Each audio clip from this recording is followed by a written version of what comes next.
और देखिए 180-81 रुपए के आसपास वीरेन कह रहे थे कि प्रॉफिट बुक कर लीजिए। 175 पर फिलहाल 11,200 की कॉल ट्रेड कर रही है, लेकिन मार्केट का एक्शन लगातार बरकरार है। 100.2 पर निफ्टी निफ्टी बैंक देखिए 350 पॉइंट की ऊंचाई पर इस समय ट्रेड करता हुआ 28,314 ये वर्तमान लेवल है। 28,363 का हाई छुआ, 11,300 के पार भी हम निकले हैं। आज ऊपरी लेवल्स पर थोड़ी सी मुनाफा वसूली हुई है, लेकिन मूड जबरदस्त तेजी का है और चौतरफा खरीदारी हो रही है। निफ्टी बैंक रिकॉर्ड स्तर पर, सरकारी बैंकों को छोड़ आज सभी सेक्टर इंडाइसेस में तेजी देखने को मिली है। रियल्टी में एक्शन जबरदस्त है, 3% ऊपर है ये इंडेक्स। फार्मा स्टॉक्स में आज हालांकि कुछ बिकवाली का दबाव देखने को मिला। तो ये फिलहाल मार्केट का मूव है। आज का दिन अच्छी खासी तेजी का बना है। ऑटो कंपनियां भी पार्टिसिपेट करने लगी है आज के सत्र में। तो आप कह सकते हैं धीरे धीरे करके हर क्वार्टर से तेजी की पोजीशंस बन रही हैं। प्रकाश काबा है आगे, अश्विनी गुजराल को जोड़ेंगे और आशीष बताएंगे कि मिड कैप्स में आज कितना जोश है। सिल्की आगे एक अपडेट देंगे। आरबीआई और कोटक वाली मामले पर आज सुनवाई होने वाली है, तो उनके पास भी चलेंगे, लेकिन फिलहाल इस समय का ट्रेड समझ लेते हैं। प्रकाश, आफ्टरनून, बढ़िया तेजी, हाइस पर ही कारोबार कर रहे हैं हम इस समय। क्या नई खरीदारी करनी चाहिए या फिर काफी भाग चुका? स्टॉक स्पेसिफिक होना चाहिए, क्योंकि आज का जो टारगेट था 11,265 वो अचीव हो चुका। इसके बाद जो नेक्स्ट टेक्निकल टारगेट है वो है 11,348, वो कल के लिए हो सकते हैं। तो अपमू तो अब तक बरकरार है, कहीं पर कॉम्प्रोमाइज़ नहीं हुआ। आज का लो है, एक इंपॉर्टेंट लो है, जब तक वो बरकरार है अपमू ऑन है। इतना है कि 342 एक टारगेट है, वो हो सकता है। स्टॉक्स मुझे दो अच्छे लगते हैं। एक तो है अडानी एंटरप्राइजेज, स्टॉक स्पेसिफिक ही होना ज़रूरी है।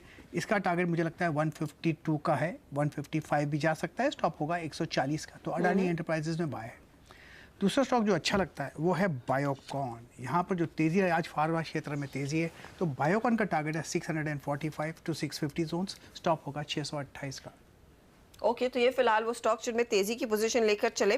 फार्मा में आज देखिए खरीदारी लौटी है। बायोकॉन एक अच्छा एक्शन दिखा रहा है और अदानी एंटरप्राइजेज में भी तेजी की पोजीशन ले।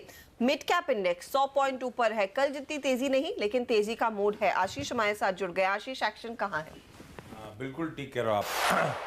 मिड कैप्स में आधे % का उछाल है और मोमेंटम तो हाँ पॉजिटिव कंटिन्यू होता हो, लेकिन आज लार्जली लार्ज कैप्स में आउट परफॉर्मेंस है, तो उस लिहाज से तो थोड़ा सा अंडर परफॉर्मेंस आपको नजर आएगा। लेकिन हैविंग सेड दैट, ब्रेथ अभी भी पॉजिटिव है। 2:1 का रेशियो, यानी कि हर एक गिरने वाले के सामने 2 शेयर मजबूती के साथ ट्रेड कर रहे हैं। तो ब्रॉडर मार्केट में मोमेंटम तो खैर अभी भी है। ये वो स्टॉक्स जहां पे आज मोमेंटम वाकई तेज। मनपसंद बेवरेजेस पिछले कुछ दिनों से लोअर लेवल से रिकवरी दिखाने की कोशिश कर रहा है। आज डबल डिजिट गेन्स यहां पर। बॉम्बे डाइंग 9-10% का उछाल इस स्टॉक में। अदानी ग्रीन और जीएमडीसी जैसे काउंटर्स 6 से 6.5% की मजबूती के साथ ट्रेड करते हुए। तो ये वो मिड कैप स्पेस के स्टॉक्स जहां पे जोरदार तेजी आपको नजर आएगी। अब तक जो रैली थी उसमें हमने देखा था हाई बीटा नेम्स में आउट परफॉर्मेंस था, बैंक्स उस गेन्स को लीड कर रहे थे। लेकिन आज इंटरेस्टिंग है कि फार्मास्यूटिकल्स में भी कई सारे स्टॉक्स में बाइंग आती हुई नजर आ रही है, जिसमें Ajanta pharma, Glenmark pharma, Torrent pharma और कई सारी और फार्मा कंपनीज हैं जो अच्छा आउट परफॉर्मेंस दिखा रही है, अच्छी खरीदारी देखने को मिल रही है। लेकिन इन तीनों स्टॉक्स में 3 से लेकर 5, 5.25% का उछाल देखने को मिल रहा है।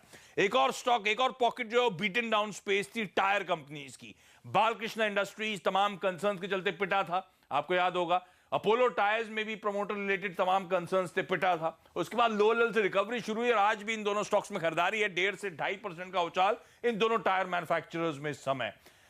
मैंने बॉम्बे डाइंग की बात करी थी, जिसमें ना सिर्फ टेक्सटाइल का प्ले, लेकिन अब ज्यादा बड़ा तो रियल एस्टेट का गेम है उसमें। वैसे ही इंफ्रा और रियल एस्टेट पे से जुड़ी कई सारी कंपनीज हैं जो आज आउट परफॉर्म कर रही हैं। आज सुबह से बहुत तगड़ी तेजी इस पॉकेट में देखने को मिल रही है। डीएलएफ, उस case in point, Indiabulls real estate में हम देख रहे हैं खरीदारी। मैंने इंफ्रा स्पेस का, उसमें सद्भाव इंजीनियरिंग में अच्छी बाइंग देखने को मिल रही है। सनटेक रियल्टी एक और ऐसा काउंटर जो 4 से 5% की मजबूती। ये हाई बीटा नेम्स हैं रियल एस्टेट इंफ्रा स्पेस के, जो अच्छी खरीदारी इस समय दिखा रहे हैं। और ना सिर्फ रियल एस्टेट बल्कि एनबीएफसीज में आज फिर से बाइंग आती हुई नजर आएगी। तो कैनफिन होम्स तो पिछले कुछ दिनों से खासा एक्टिव था, रियल एस्टेट का प्रॉक्सी प्ले कह लीजिए आप। आज भी यहां पे 4% की मजबूती है। लेकिन इक्विटास और मैक फाइनेंशियल जैसे एनबीएफसीज में भी आज 1 से 2% का उछाल देखने को मिल रहा है। हाँ, ऐसा नहीं कि चौतरफा बाइंग है, कुछ सेलेक्टिव स्टॉक्स कमजोरी के साथ ट्रेड कर रहे हैं, जिसमें लेमन ट्री होटल्स, जहां पे एक फंड ने एग्जिट कर रहा था, कल के ट्रेड में आज दबाव झेलता हुआ 4% की कमजोरी। लक्ष्मी विलास बैंक, तमाम अटकलें थी बोर्ड बैठक से पहले, उससे पहले बहुत तेजी देखने को मिली थी, लेकिन ऊपरी समय से लगातार ये स्टॉक अप करेक्ट हो रहा है। आज भी 3-3.5% का दबाव। इलाहाबाद बैंक, सरकारी बैंक में कुछ पॉकेट्स अब ठंडी पड़ती है, जिसमें इलाहाबाद बैंक 0.5% नीचे। और जेट एयरवेज शुरुआत तो अच्छे गैप अप के साथ हुई, क्योंकि आज एतिहाद की शाम को बोर्ड मीटिंग है। जेट के रिवाइवल को लेकर खास तौर पे नरेश गोयल साहब ने 750 करोड़ रुपए मांगे हुए हैं। शुरुआत अच्छी हुई, लेकिन दिन के दौरान फिर वो तेजी फिजल आउट होती हुई। इस समय एट डेज लोज कामकाज। ओके, तो फिलहाल स्टॉक्स आज जहां पर सबसे ज्यादा एक्शन देखने को मिला है। शुक्रिया आशीष। इस बीच रुपए में मजबूती बढ़ गई है, 69.58 तक के लेवल्स देखने, 56 तक के लेवल्स आगे चले और 30 पैसा मजबूत हो गया है। कल के मुकाबले तो लगातार यहाँ पर हमने देखा है तेजी की पोजीशंस लोग रुपए में ले रहे हैं। डॉलर में आज देखिए कमजोरी देखने को मिले, तो अगर आज आपने डॉलर खरीदना है, एक बहुत बढ़िया दिन रहेगा जिस तरह की मजबूती देखी गई है। कुछ स्टॉक्स आपके लिए मैंने आइडेंटिफाई किए हैं। प्रकाश, इंडियन होटल देखिए, और इंडियन होटल पर मेरी नजर गई क्योंकि धीरे धीरे करके यहाँ पर अक्यूमुलेशन हुआ है और आज देखिए स्टॉक 4% ऊपर। डायरेक्टर साहब, अगर 15 दिन का चार्ट दिखा सके या फिर 1 महीने का चार्ट दिखा सके तो उसमें समझ आएगा कि किस तरह का एक्शन इस स्टॉक ने पकड़ा है, क्या मोमेंटम देखने को मिला। देखिए कितनी धीरे धीरे करके इसमें पोजीशन आई और आज 11% बढ़त पर 150 पर है, हाई पर ट्रेड कर रहा है। खरीदेंगे? जी हाँ, क्लियर कट 145 का स्टॉप होना चाहिए। मुझे इसका टारगेट 155 से 160 नजर आता है।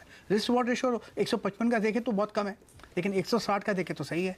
तो 105, 55 और 160 का टारगेट है, मुझे लगता है वहां तक जाना चाहिए। बढ़िया स्टॉक है, इतना अच्छा मोमेंटम कंसोलिडेशन के बाद हुआ है, तो ये अच्छा है। स्टॉप लॉस क्या रहेगा अगर 145? 145, ठीक है। तो 145 का स्टॉप लॉस आप लगाइएगा और 155 से 160 की तैयारी कर रहा है काउंटर। यहाँ पर अभी भी स्कोप है कि आगे और गेन्स बनते दिखाई देंगे। कुछ और स्टॉक्स पर बात करते हैं, लेकिन एक दिग्गज कंपनी जो रेडार पर है, क्योंकि आज बैंकों के लिए एक इंपॉर्टेंट दिन है, खासकर निजी बैंक ही आज कंट्रोल में है। कोटक महिंद्रा बैंक, आपको याद होगा काफी समय से ये किस्सा अटका हुआ है कि प्रमोटर्स को हिस्सेदारी कम करनी है, आरबीआई का रूल है और ये कोर्ट में जाकर मामला अटक चुका है। आज बॉम्बे हाई कोर्ट में सुनवाई होने वाली है। कोटक बैंक की याचिका पर रिजर्व बैंक ने हलफनामा दाखिल कर सकता है, ये अपडेट आ रहा है। हमारी संवाददाता सिल्की सिंह आज मुंबई हाईकोर्ट में इसी बड़ी स्टोरी को ट्रैक कर रही हैं। सिल्की, पिछली सुनवाई में तो हमने देखा था आरबीआई ने और टाइम मांगा था, आज क्या ये हलफनामा दाखिल कर पाएंगे? क्या आरबीआई की दलील हो सकती है? जी, सबसे पहले मैं एक छोटा सा बैकग्राउंड देना चाहती हूँ उन दर्शकों को, एक क्रोनोलॉजी बताना चाहती हूँ कि किस तरह से ये मैटर पूरा आया है। 10 दिसंबर को रिट पिटीशन कोटक ने डाला था आरबीआई के खिलाफ, क्योंकि आरबीआई ने जो प्रेफरेंस शेयर का रास्ता है जो कोटक ने चुना था अपनी प्रमोटर के स्टेक को कम करने के लिए, 30 से घटाकर 20% तक लाने के लिए, उसे जायज नहीं माना है। तो आरबीआई और कोटक बैंक के बीच ये लंबा विवाद चल रहा था, जिस पर कोटक बैंक ने बॉम्बे हाई कोर्ट में 10 दिसंबर को रिट पिटीशन फाइल किया था, जहां उन्होंने 2 प्रेयर्स रखी थी। पहला कि जो आरबीआई का डेडलाइन है उसे हटाया जाए, उस डेडलाइन को एक्सटेंड किया जाए, जिस पर कोर्ट ने सीधा इनकार कर दिया था। और दूसरा था ये प्रेफरेंशियल शेयर के जरिए अपने प्रमोटर स्टेक को कम करने के रास्ते को सही बताने का। तो उस पर सुनवाई आज होने वाली है बॉम्बे हाई कोर्ट में। पोस्ट लंच ये सुनवाई आएगी, जिस पर हमारी नजर रहेगी। और आपको बता दें कि बैंकिंग रेगुलेशंस के हिसाब से जो प्रमोटर की हिस्सेदारी है उसे 20% तक लाने का डेडलाइन सेट किया गया था। आरबीआई का डायरेक्टिव था जो कोटक बैंक को दिया गया था, और 31 दिसंबर को ये डेडलाइन कोटक बैंक ने मिस कर दी है। आज की जो हियरिंग है उसमें एफिडेविट फाइल होगा आरबीआई की तरफ से उस रिट पिटीशन पर जो कोटक ने फाइल किया था वैलिडेशन सीक करने के लिए। और इस पर क्या सुनवाई होती है, किस तरह का आगे प्रोसेस रहता है, ये काफी दिलचस्प होगा देखना, क्योंकि इस केस को एक अनप्रेसिडेंटेड केस माना जा रहा है। इससे पहले किसी भी बैंक ने रेगुलेटर को इस तरह से कोर्ट में नहीं चैलेंज किया है। तो एक काफी दिलचस्प केस है जिसके ऊपर सुनवाई पोस्ट लंच होने वाली है। हमारी खास नजर रहेगी, देखना होगा कि ये मामला कितना लंबा खिंचता है। जी शुक्रिया सिल्की इस अपडेट के लिए। बेसब्री से इंतजार ऑफ कोर्स कोटक के निवेशकों का भी है कि यहाँ पर क्या डेवलपमेंट निकल कर आता है, और ओवरऑल बैंकिंग सिस्टम में भी इससे एक बहुत बड़ा प्रेसिडेंट खड़ा होगा। कोटक लेकिन आउट परफॉर्म कर रहा है। प्रकाश, स्टॉक देखिए आज 1263 के लेवल्स पर तेजी है। आज सरकारी बैंकों में शुरुआती ट्रेड अच्छा तेजी का था, उसके बाद पूरा फोकस शिफ्ट हुआ है निजी बैंकों में। खरीदेंगे? लेना चाहिए। 1250 का स्टॉप होना चाहिए। ऑन द अपसाइड जो टारगेट है कोटक महिंद्रा बैंक का 1280 का, मुझे लगता है वहाँ तक जाना चाहिए। एक कंसोलिडेट अपमूव मिला था, 5-6 दिनों का कंसोलिडेशन हुआ और एक फ्रेश अपमूव शुरू हुआ है आज, ले लेना चाहिए। ओके, तो तेजी की पोजीशन लेकर चले। अच्छा प्रकाश, आपने कुछ देर पहले अदानी एंटरप्राइजेस पर बाय कॉल दिया।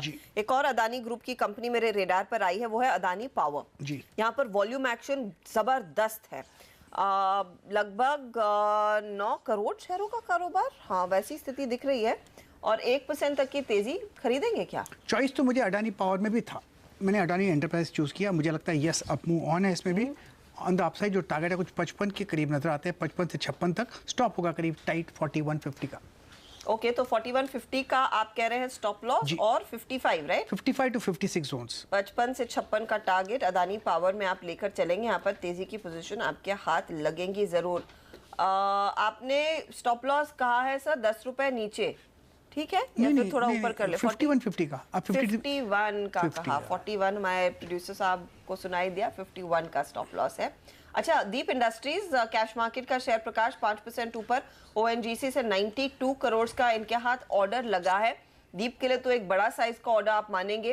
वो स्टॉक देखिए करीब करीब अब 6% ऊपर 131 के लेवल्स पर। फटाफट बताइए, ट्रेड है? जी हाँ, स्टॉप होगा करीब 127 का या 28 का। ऑन द अपसाइड जो टारगेट है करीब 140 to 143। यस, 140 to 143 के लेवल्स देखने को मिलेंगे, तो ये भी एक तेजी वाला ट्रेड। कैश मार्केट की कंपनियों में देखिए आजकल लोग उन्हें हाथों हाथ लेते हैं। अच्छी खबर आई है, स्टॉक भाग रहा है। 143 के लेवल्स भी आप यहाँ पर देखेंगे आते हुए। चलिए लेंगे इसी मोड़ पर एक छोटा सा ब्रेक।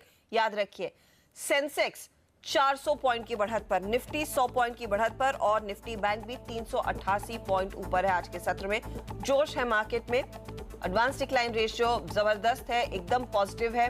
कुछ और स्टॉक्स आपके लिए निकालेंगे और अश्विनी गुजराल की भी राय लेंगे। बने रहिए।